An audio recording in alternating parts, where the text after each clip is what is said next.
to the global and virtual panel discussion. Marie Pettinos, Jackie Sullivan, and this is a backed by popular demand. So if any of you may have attended, or maybe I should ask who of you have attended the leadership webinar that we presented late last year, and then we presented it again. It was a webinar that Lynn's put on through the Women's Leadership Coaching. Anyone here attend one of those? Okay, great. So this will be your first experience. So we have two experts here on global and virtual teams. I'll be reading them the questions, and if you have a question as a follow-up, just raise your hand. I'll repeat the question and we'll move along. Everybody good? Okay. Welcome, ladies. Thank you. So Jackie, when did you first realize the importance of a global, diverse workplace? I would say years ago. I worked in international banking for a local bank.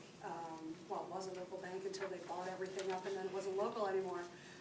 But we did international banking, and so we were working in multiple offices and then obviously working with banks in other countries. So in Europe, in Asia. My favorite reminder of those days is learning about culture is having to call Banco de Santander in Spain in the afternoon and not getting anybody because they were on siesta. I didn't really know that that thing actually existed. But learning about the time zones and learning about traditions and learning about cultures, I started a long time ago in banking, and then obviously here with Siemens. And the biggest thing was here at Diagnostics, having close to 300 employees in IT in multiple countries and multiple, again, traditions, time zones, and things like that. So I've had many years of opportunity to learn about working in a diverse and global culture. And I would say that you learn the importance of needing to be culturally aware after you've made a few mistakes, and I'm sure that Jackie would attest to that as well.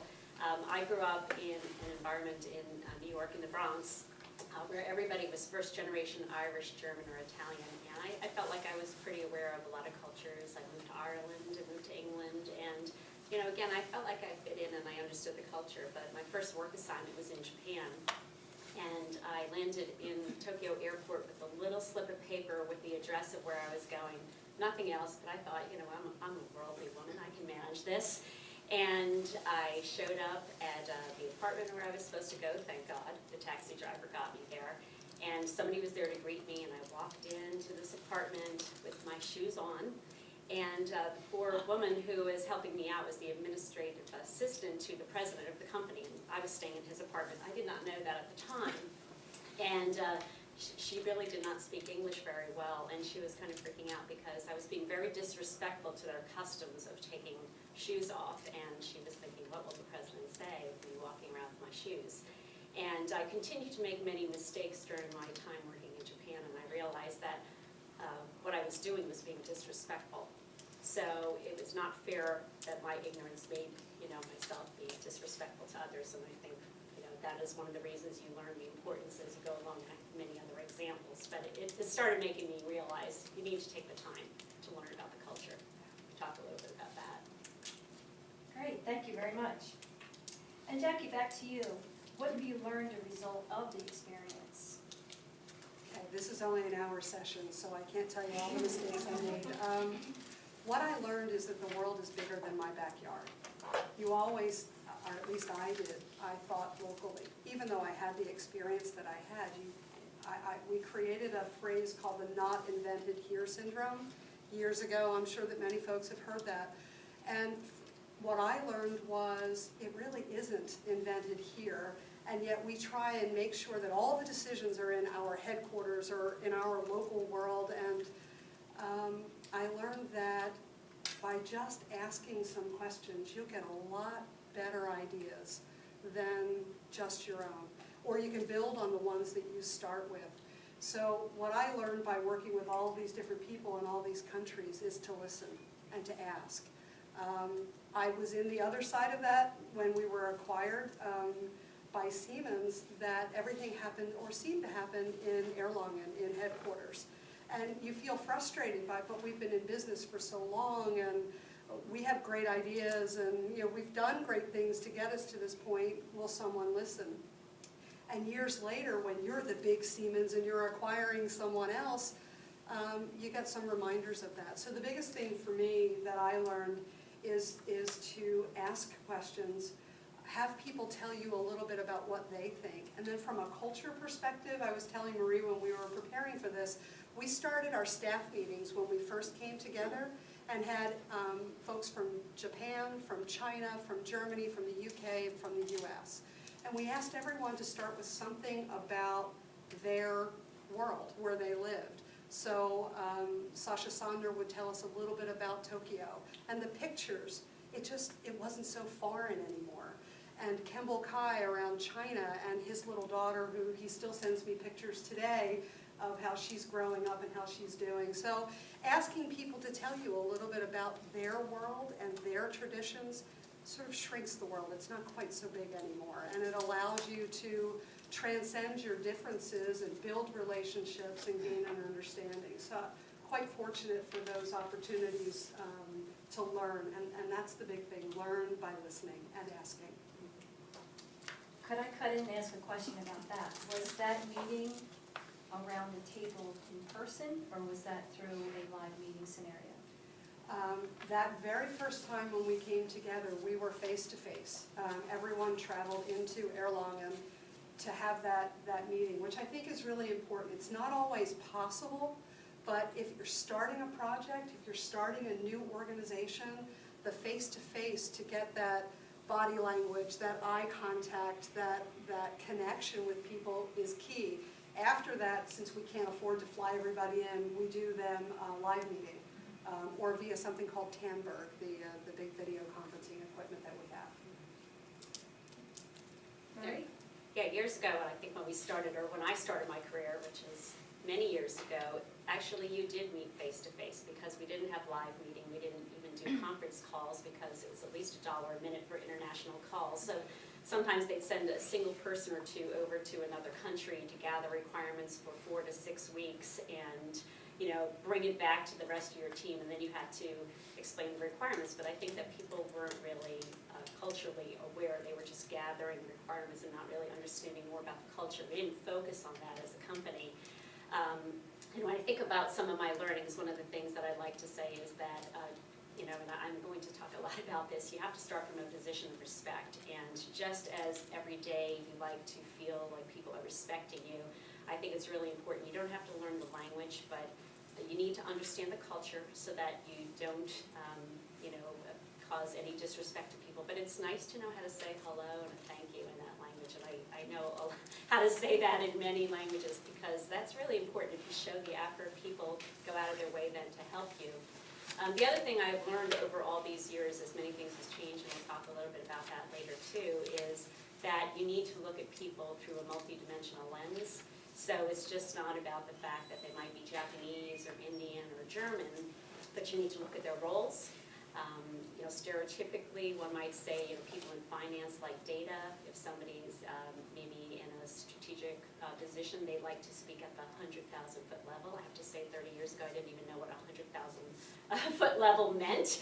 You know, I've learned that along the way. You know, you need to look at gender. You need to look at maybe, you know, their culture, where they were brought up, and how they like to speak. You know, is it a position of authority? If you know about the culture, do you direct your attention to the most senior person in the room, the most elderly person in the room? So it's really important to kind of build all of that knowledge, and then it helps you build the relationships. And I know we're going to talk a little bit about that, but there's lots of learnings like that that really help you be more successful as you work in your global environment. Thank you.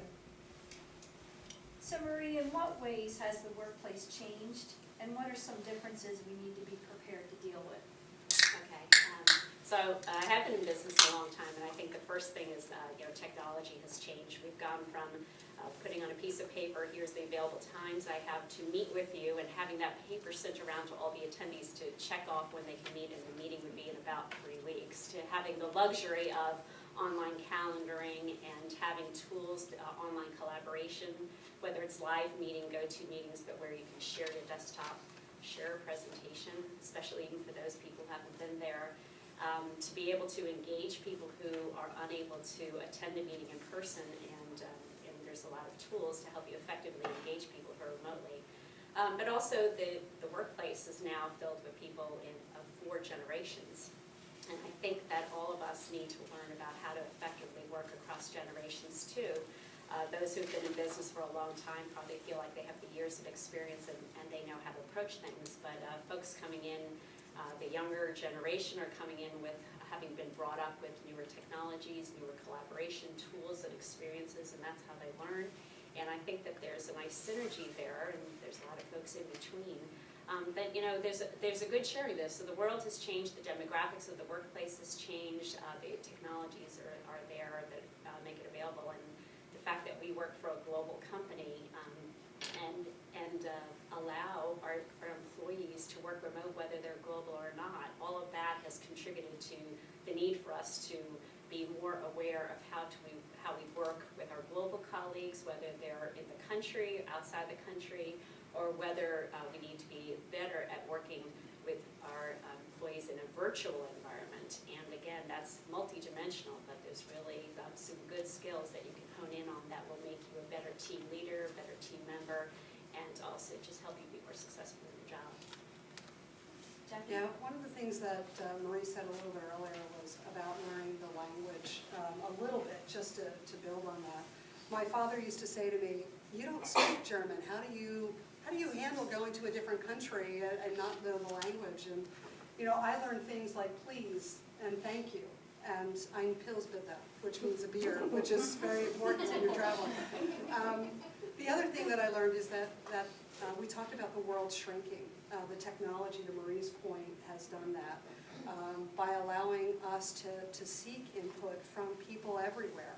And we talked about it's not just my idea, but it's the collective idea that makes your ideas even better, that makes business better.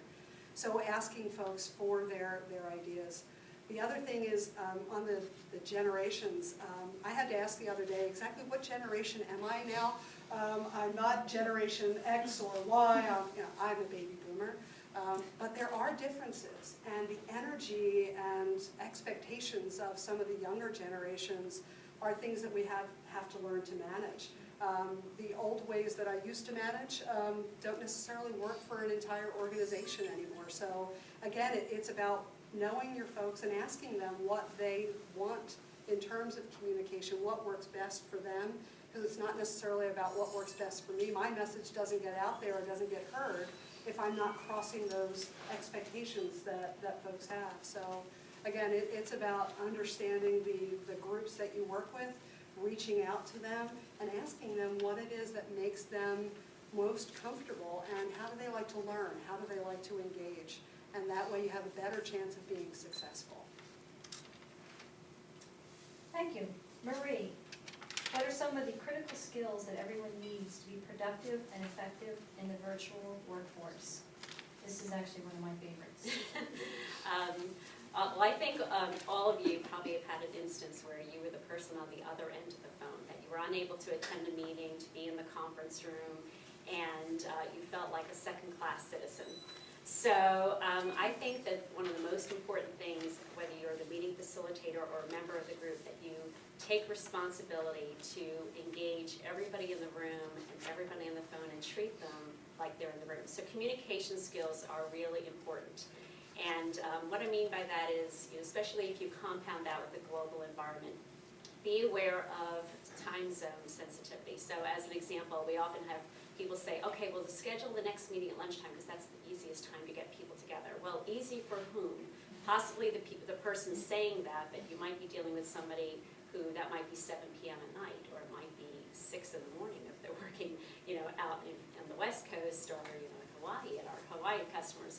So it's really important that you, first of all, are very time zone sensitive, that you also are careful not to use some terms that people might not be familiar with. So if you're touching base, well, if you don't know about baseball and you're from a different country, I have to admit, when I moved to this country, I did not know what touching base meant. I didn't play baseball. I had no idea. When people say, it's on the 50-yard line, I didn't know if that was good or bad. And so, people miss the point. So, and they feel left out. Or, and you can also, again, be disrespectful if you talk about, well, that was a Hail Mary pass. In business, somebody's like, actually throwing out an idea, the last minute idea, well, depending on maybe a religious affiliation somebody might have, that actually might be offensive. So it's not really about being politically correct, it's just being sensitive and really honing in on your communication skills. So I always say that you really have to make sure you act like everybody's in the room. And by the way, if you're the person on the phone, you have a responsibility too. You don't take the opportunity to be checking your emails and to be putting the laundry in during the call, right? You act like you're in the room. When you're in the room, you don't IM people say, can you believe she said that? You know, as your mother said, if you don't have something nice to say, don't say it. You know, don't type it, because people see that messages are going back and forth, and again, it becomes disrespectful. So there's lots of tools, but it's about, you know, being aware of your communication skills. Don't say anything offensive. Make sure you ask people, you know, for instance, if you're using live meeting and people are beeping in, well, you might ask the first 3 people who joined and then you don't care after that, you know? So it doesn't mean that you interrupt the person in the room speaking, but when there's an opportunity to say, can I ask who joined the call? Because you care who is engaged on the call. You don't wait until the end of the meeting and say to somebody, so does anybody on the phone have anything to say? As if they weren't a contributor. Again, if you're in the room and not even just the meeting facilitator and you hear little, you know, bits and pieces of somebody on the phone trying to get somebody's attention, you often hear like somebody trying to jump in. Take the opportunity before the next person in the room speaks to say, I believe somebody on the phone had something they wanted to add, and then you turn the attention over to the person on the phone. So I think it's really important to engage people. The folks on the phone will feel obviously part of the team, and you have to know that they mean to be there, they want to be there in person. And by the way, if you have the ability to be there in person, you try to, but if not, you make sure you engage. So it's a two-sided responsibility, but that's really important.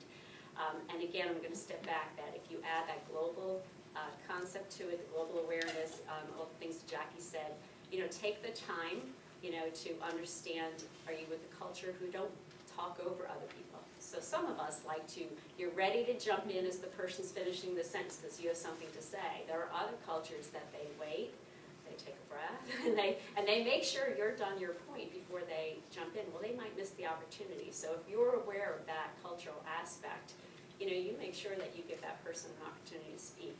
You know, you call on them and say, would you like to add something? So there's, you know, a lot of dimensions you need to add, but that's really important, I think, to be able to work effectively in an environment.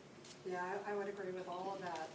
One of the things that I practice is asking the people on the phone first. So people in a live meeting or people on a conference call, if you need to get into the habit of making them feel part of the meeting, start with them. Ask the folks on the phone or the live meeting first to tell you their thoughts, their ideas. The other thing that I learned, because I kind of do sometimes what Marie just suggested, when someone's talking, I'm ready with a response even before they're finished. I think it's human nature, but it's also a little willpower.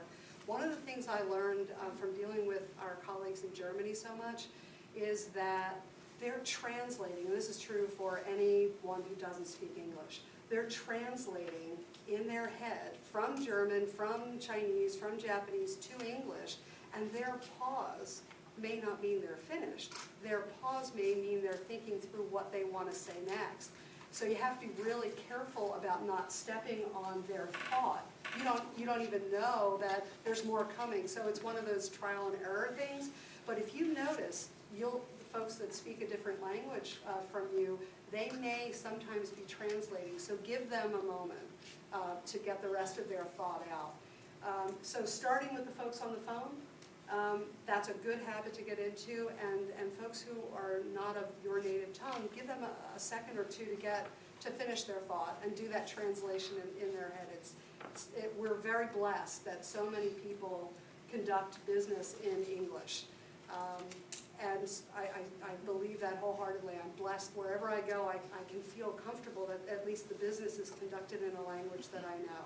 So I want to give them even more respect to allow them to operate in a way that they're comfortable. And just one other add-on. A lot of times, especially Janet knows from these global calls we've had for all these years, people are timid sometimes in participating in a conference call, a global call, or a live meeting with questions. Just asking them and giving them the time to share their thoughts, or having them send their ideas in advance. if they're not comfortable in a global meeting or asking things in public.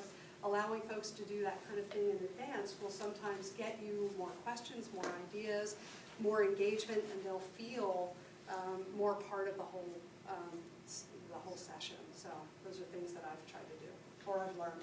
Maybe I could just add, we spoke a lot about phone calls, but because the technology changes, obviously having the availability of cameras and FaceTime and Skype and using webcams has really enabled people to connect. And again, I think that's a little bit of a generational thing, I have to say. Sometimes I really don't like looking at myself in this HD. It's a little too HD for me because I see every little wrinkle and pore on my face. But the younger generation, and I see this with my teenage children, they're very comfortable, with speaking to each other. But the value of that is that you really get to see the person. If you don't have that opportunity to see them, day to day, you get to see them, so you can kind of put a face to the voice. You get to learn a little bit about body language and see, if people look like they're about to try to say something or if they hang back. And that gives you a little bit of opportunity to also look at facial expressions to see if they really understood what you were saying.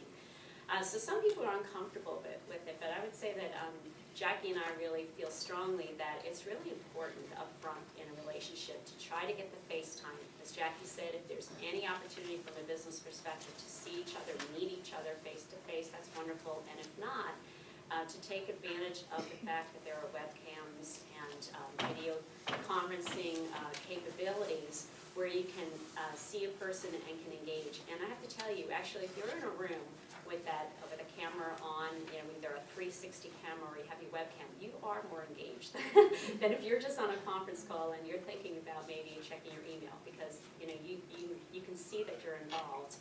And you don't have to do it all the time. I know Jackie has a funny little story that she likes to tell, but I think it's important up front to actually think about turning off your own camera if you don't like to look at yourself, because if you're a little too self-conscious, but we recommend that you do that up front in a relationship. Yeah, absolutely. I'll have to build on this. Since she mentioned the little story, one of the women that I work with, we both work from home on a Friday, and that's when our one-on-one is usually scheduled. So I bought little tiny webcams. Before our PCs had the webcams built in, I bought everyone on my team, my direct reports, a little camera, because I wanted that face-to-face, and we're not together all the time. So I had to ask if that was okay, and then when we started using it, Anya, who's the woman I'm referring to, we would IM one another before our meeting, and our little thing was, are you having a bad hair day? So in other words, if you hadn't yet gotten into the work clothes and you didn't want to be seen on camera, still in your sweatshirt or something like that, we would IM one another, and that was our code word for we're not quite ready to be on camera. And it works for us. I think the other thing that you just triggered, Marie, was we were having a call, and it was a global call. And we have multiple people on camera. And people care about what's in the backdrop.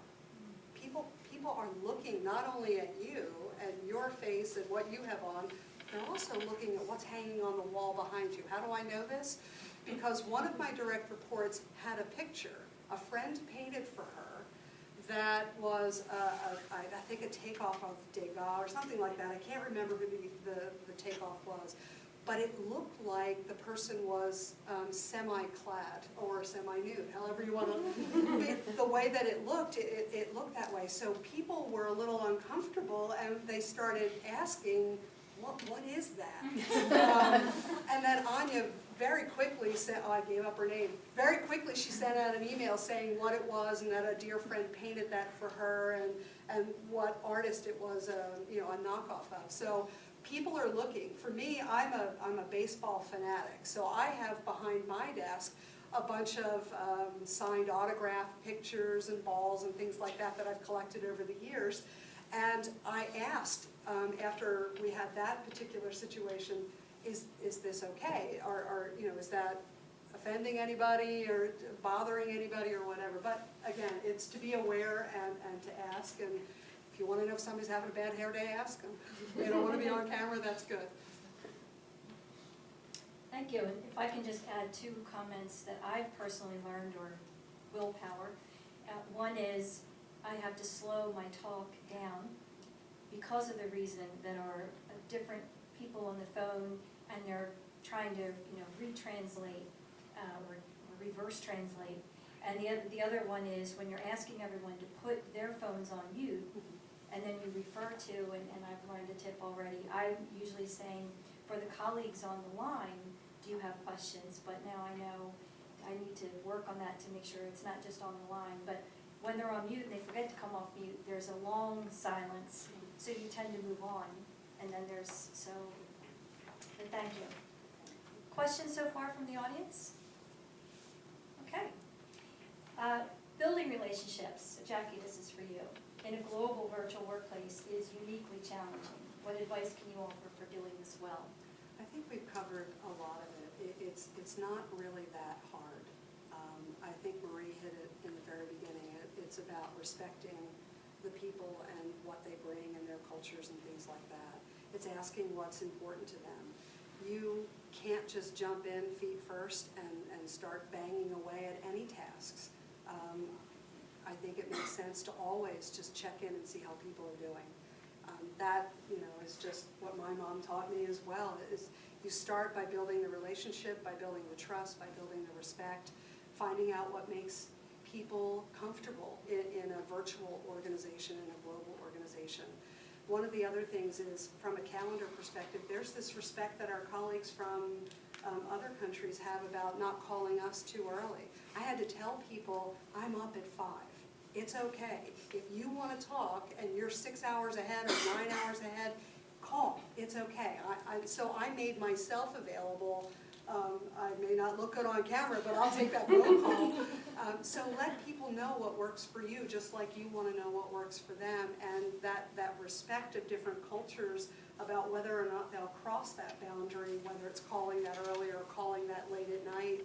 The gentleman, Kemble, in China, he would call me after he did homework with his daughter. So we were on calls at 8, 9 o'clock at night. I know Marie's done the same thing. So help people understand the boundaries that'll work and that you're willing to work in their time zone and as well as your own. So that's just some things I would suggest. Right, and on that time zone thing, if you are working with somebody who is many hours away, especially if you're on the East Coast and you're working with folks in Asia, what we often suggest is that, it's not always to your convenience that you compromise. So I worked in a project team where sometimes we had conference calls at either 6 or 7 in the morning, depending on when the clock changed, and often at 9 to 11 at night. But we alternated, so that sometimes it was a little inconvenient for us and sometimes a little inconvenient for them. But, it was often only once a month. When you think of big staff meetings, so it's not that inconvenient. And if you think about the way the workplace has changed and the fact that, people, depending on your age group, you're dealing maybe with the young generation or your children, maybe managing your parents or taking care of elderly people. When you're working in this global environment, you actually end up with a little bit more flexibility. Hopefully you do work on a team where that is valued, the flexibility, and you can manage it well. But if you're taking calls at 5 in the morning and taking calls at 9 at night, and you need to run out in the afternoon to whether you want to see your child's soccer game or you need to take your mom to the hospital for a checkup, you don't feel guilty because you're getting your work done, and you feel very strongly that you are still committing and bringing what you need to Siemens and to your job, because you are kind of dealing with people at all different times, and including weekends. I'm sure some of you carry some personal, BlackBerry or iPhone devices where you're answering questions because people are into their next day, on Monday, and it's still a Sunday for you. So I think part of it is demonstrating that you are delivering, but then also feeling confident and really, maintaining your responsibility to what you need to do to work, to commit what you need to, but taking advantage of the fact that you have that flexibility, which is really helpful. I just wanted to build also too, we talked a little bit about tools, but to learn about the cultures, there's lots of different ways. One of the suggestions is to get a culture mentor, and that's nothing really official. Is if you just look in the company, right, there are people who are coming from different backgrounds. Many of the folks in this room are involved in the employee resource groups, so if you think about the fact that we have natural affinity groups, the Asian connection, African American connection, Latino connection, we have women's groups, we have people who are involved in sustainability and green. There's just lots of ways that you can, just have lunch with somebody and specifically say, I'd like to learn a little bit more about the culture because I'm getting involved in a project with people from, South America, and I'd like to learn a little bit more about, what it's like to interact. We're also very fortunate being in Siemens that we have access to a tool called GlobeSmart, which is on our intranet, and many people are not aware of it, but it's a wealth of information. Again, if you go under G in our toolkit and GlobeSmart, and you log on, you can get information about any country from just anything to do, how to do business, the language, how do you build relationships, how do you coach people if you're a manager with people in different countries, the money, how do you build a relationship when you're there, and what would be respectful to do about inviting someone to your home or taking them out, what kind of gifts you give. They even have some key phrases, and you can hear how to say them. You can also profile yourself against somebody from another country, and what generally what you really want to do is capitalize on where you're the same, and then you acknowledge where you need to work through some differences and make sure that you're trying to bring yourselves together. It's not a compromise, but just understand how people are different. So there's books out there, but people often say, read, read, read. And you keep thinking, oh, seriously, is that the best way to learn? But I have to say, through immersion, whether it's through personal connections or whether you are reading, you really do learn a lot. And it could be through a movie, seeing a movie about a different culture. There's some wonderful movies out there, and it's like, oh, I didn't know that. And it's usually true to the culture. So lots of interesting ways to learn about a culture, but that's really a key thing to be, again, effective here. Thank you. So we did touch a little bit on this, but Jackie, how did you learn to develop your cultural awareness? What did Marie just say? Read, read, read, read, read.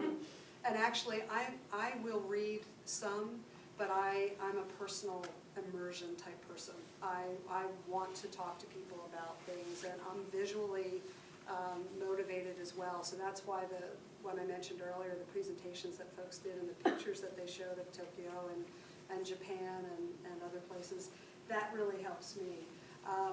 People have recommended books. Somebody that we both know, Dave Rice, had recommended a book on how to deal with, it was primarily focused on the German culture. And for the life of me, I couldn't remember the name of it, but I have it at home, so I'll make sure I get it to Lynn. And in reading that, it helped me as well. But it's asking the questions for me and talking to people and asking for feedback, which is big for me.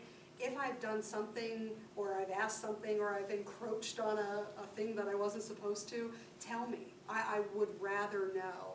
So for the most part, it's reading, it's personal engagement with people, and asking and learning a little bit about their culture, their style, their approach. So we've put together a little tip sheet, which you'll be able to take home. But I would say that when you read the tip sheet, just say, well, there's nothing really terribly, earth-shattering or enlightening on there. A lot of it is common sense, but it's about applying that. So, that's one of the key takeaways that we just say, it's always about awareness, and if everybody can take responsibility when you're on a team, in a meeting, to play a role. If you don't see the meeting facilitator directing their voice at the phone, like turning away from the mic, that's a big one. How many times do people turn away, and you're in the room and you can't hear the conversation? So if the meeting facilitator doesn't direct the conversation back towards the phone or the microphone, if you can say, we should be sensitive to the folks who are remote, can we repeat the question, repeat the answer, move the microphone as someone speaks? And I always say that you really have to practice your outdoor voice anymore. If you are on a conference call with remote folks, it is about projecting. I actually speak much louder when I'm in a conference call, because I really am trying to make sure people can hear me, and I continue to ask my colleagues to say, would you mind speaking louder and directing the conversation towards towards the phone and the microphone. So again, nothing earth-shattering, but if everybody can help play a part, I think we'll all do better when we're working in those types of situations. Yeah, I think that's what makes it so simple, is that there's no rocket science in here. It's just awareness. It's just knowing that it's just respect for another person, and you would want it, and if you just think about it that way, you'll start approaching all of these other situations in a way that you want to be treated as well. It's very, very simple, very simple. It's just remembering to do it. So that does lead right into the next question about tips. So I'm going to ask, what are your favorite technology tips, or why? I already gave you one. On a live meeting, in the upper right-hand corner, there's a button that you can mute everyone but you. So if you're the presenter, you can turn everybody else off. How many times are you in a live meeting where you're saying, can people please mute their phone? Can people please mute their whatever? So that was a learning I had a couple of months ago. Tony Steffens showed us where that was. It was like, great, so you can get your thoughts out. But then you have to also remember to undo it and bring people back in when to get feedback. And I'll just speak to the live meeting part too. I have now changed jobs and I'm working in an environment where people don't use live meeting, and I can't tell you how valuable live meeting or go-to meeting is. Again, just the fact that people can share presentations, can engage in conversations better than on a conference call. So I have to say that I never realized how valuable that tool is, and the fact that you can even share your desktop and allow other people to present. So I've learned that. I think, again, you learn through mistakes, or you learn through your personal experiences. I'm now the one on the phone, not in the room, and I realize how frustrating it is that people don't give me a chance to speak, and when people just have conference calls now without live meeting, it's very frustrating to me. But I also get frustrated when people say, oh, this stupid live meeting, because somebody doesn't realize, they have their speaker on and they're also calling in, and I do know you get a lot of feedback. So I think just take 10 seconds to educate somebody, and then they'll know the next time, and it'll be better effective. So instead of being frustrated asking everybody to not use their laptop mic, I think we're fortunate that even in the last less than a year, we've benefited from the fact that you can call in now to a live meeting versus using your laptop. I think just taking the opportunity to educate people on how to use it effectively. So I'm going to second your point that I think the fact that collaboration tools is that, SharePoint and live meeting and having any kind of webcams. I think if you have any opportunity to use, again, the small cameras, I don't have one on my laptop, but I have the webcam. I've been in conference rooms that have the 360 Polycom camera, and my little tip to you is be careful how you end your sentence, because it freezes on you until the next person speaks. And so if you're stuck with your mouth open or your hand up like this, your picture's on the screen until the next person. It's a very intelligent phone. It actually has a 360 view, but the microphone senses who's speaking, and the camera goes to you, and it stays on you until the next person's finished. So don't tap the table with your finger constantly or your pen, because it'll stay on you as well. That's great. And then GlobeSmart, I really suggest that you all take a look at GlobeSmart. It's a wealth of information if you have to work with anybody from a different country. It's about the culture from countries versus within the United States. We have culture, if you're 2 hours away, differences, but it's really focused on the country aspect. Yeah. One other thing I'd add to that is in live meeting or in conference calls, have you ever found yourself in a situation where somebody says, well, let me just draw it on the whiteboard? You're on the call and you can't see what they're drawing. Well, what we've agreed, if that's really necessary for the person to get their point across, is that they'll take a picture. We can all take pictures with our smartphones these days, right? And we'll email it. So that way we're able to see what they saw. Not everybody is really all that great at using some of the tools on web meeting or live meeting, but we all know how to take a picture with our phones these days. And we just email that. My boss is great for that. Jürgen Webbs is incredible about drawing. His thoughts come out so much better. I won't say he's an incredible artist, but he feels better as he's drawing. And in order to get his thoughts, which is important obviously to us, it's okay if he goes to the whiteboard or a flip chart, but now we have an agreement, take a picture of it. When he retires, we're going to put a book together, and that'll be his gift of all the drawings he's made for us over the years. But that's just one little thing that you can do as well. It's about what makes it easier for people to get their thoughts out. So even if they need to speak in German, for example, because they're not all that comfortable with the English language, let them. Somebody can translate that if you're in a group meeting. Let the person get their thought out in the language they're most comfortable with. If there's someone there that can help translate it. Those two things I would say are helpful tips. How about questions from the audience? What are some things specifically that you'd like to get information about?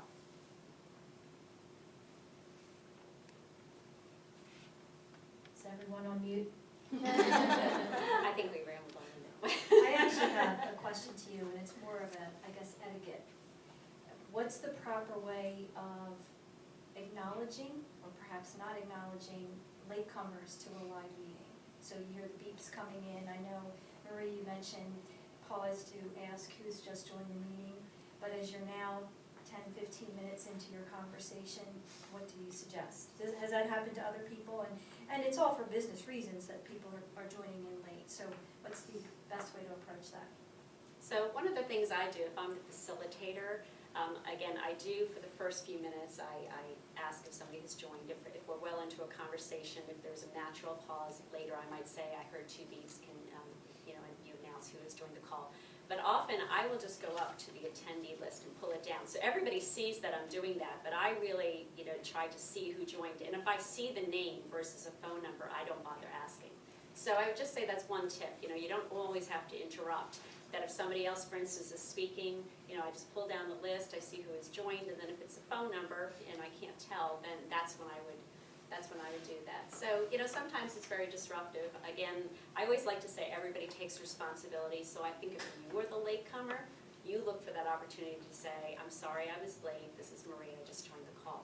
So I would just say that everybody take that opportunity, so it's not just up to the presenter. Again, you want to make sure they know that you're on the call because you want to present, so take that responsibility yourself. Yeah, it's a great tip. Every Tuesday morning from 8 a.m. Eastern Time until 9:30, I'm on either a live meeting, or this morning, since I was driving up to Glasgow, I was on the conference call. So we have the same thing. The person who's taking the minutes is monitoring the attendees list, as Maria described. And then her name is Debbie Clifford. At some point during the meeting, when there's a break, she'll ask specifically about the phone numbers that you can't identify the person, so that she can record that for the minutes. So during the breaks in our presentations, that's done. The other thing that was interesting this morning that sort of took me a bit by surprise is there was a number and no one owned up to it. And I don't remember, it was a 610 number, and somebody was on the call, but when they were asked to please identify themselves, they did not. And so the moderator of that call said, okay, we're not quite sure who this person is, we're going to remove them from the call.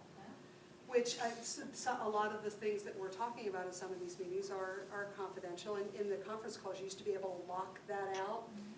So in this is etiquette about who are the appropriate participants, and if they're not identifiable with multiple opportunities to do so, they're dropped. So I thought that was rather interesting as well.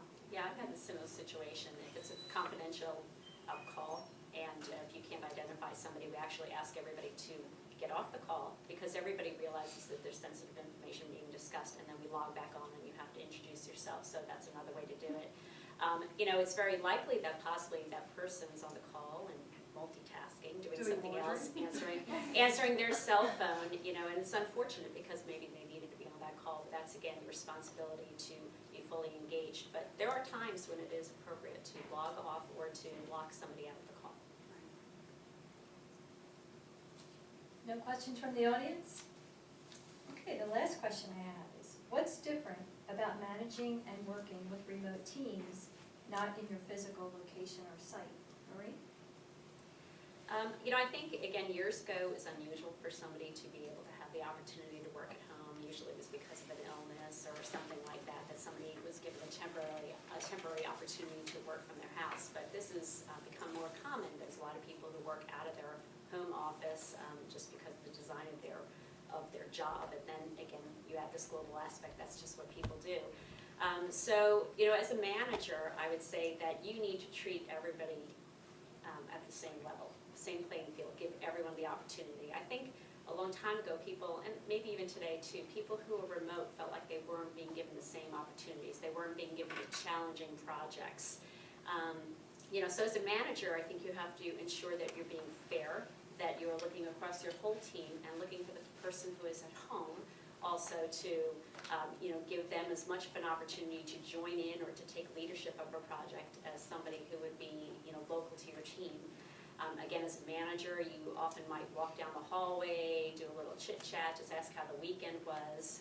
So that manager should show the same level of interest in their remote employees and make the phone call. And if they don't get the employee, don't think that the person's not working. I mean, there just might have been a few minutes of their day that they just weren't available, or they might have been not available for 2 hours because they were also working at some unusual hours. So you have to trust that the person, you have to be trusted on both sides. Trust, if you're the manager, that your person is fully engaged and is going to be accountable to the work that you have agreed to. You both set expectations about the work environment, the work hours, how you want to interact with each other. So a manager has to, again, not jump to conclusions if they don't find that person there. Likewise, I think as a remote employee, you have to take responsibility of also reaching out, not get frustrated sometimes, but if you were walking down the hall, you might be the one popping in. So engage your fellow colleagues. Don't just make it a you and your manager relationship, but also make sure that you try to participate and engage and ask how that vacation was that somebody went on, or if you knew that somebody was sick, that you say, whether it's an email or a phone call, but also trust that you're not being left out. And if you feel like you're left out, take responsibility to have that conversation with your manager. Say, I just feel like I'm not being pulled in, or I didn't get that opportunity for that project. I mean, did you voice your interest? Are you engaged? Are you active participant in calls or in meetings? So there's a two-way street there, but I think that people are getting better at it. But I think both managers and employees have a big responsibility there to sometimes in the beginning, especially if it's new to either of them, to go out of their way to make sure that they're engaging and again trusting each other, that both parties are there to meet the objectives of the business, and they're doing it at whatever pace they can and the expectations that they've agreed to, and that you believe the person is a valuable member of your team and that the manager's looking out for you. That's great points. I think for me, the one thing that I've learned is having people in multiple countries, that I've had to get on a plane a lot more often because I can't fly everybody around. It gets way too expensive. But the expectation that I've set is that I'll be in our German office, where the majority of my group is either in Germany or in the United States. So I'm in one of those two locations. I'm in Germany every 3 or 4 weeks. So I try and be where the people are, and I think that's important. Our employee survey feedback for all of our organization, not just my team, called for the same thing. They'd like to see the people right there when they need them. There's nothing that replaces that face-to-face encounter when you really have a need or a problem or an issue. So it doesn't work every day, because you can't be all places at all times, but to be there as the manager as often as you can, and then when you're not face-to-face, to give people the opportunities to have those one-on-ones, and whether it's a phone call or whatever, a live meeting or a webcam or that FaceTime thing, which, you're right, way too many wrinkles. But just know what makes people feel comfortable. And again, Marie makes a great point. This is a two-sided street. People have to tell you what works for them as well. It's not about mind reading, it's about communication. So last chance for audience questions. Maybe you have a tip you can share with us. All right, well, I would like to thank Jackie and Marie for bringing the global and virtual workplace here to us, and the questions, the tip sheet, a brochure. I see everyone has one in their hand. So with that, I'd like to give them a hand and say thank you. And perhaps we can schedule you to come back to teach us some more about live meeting.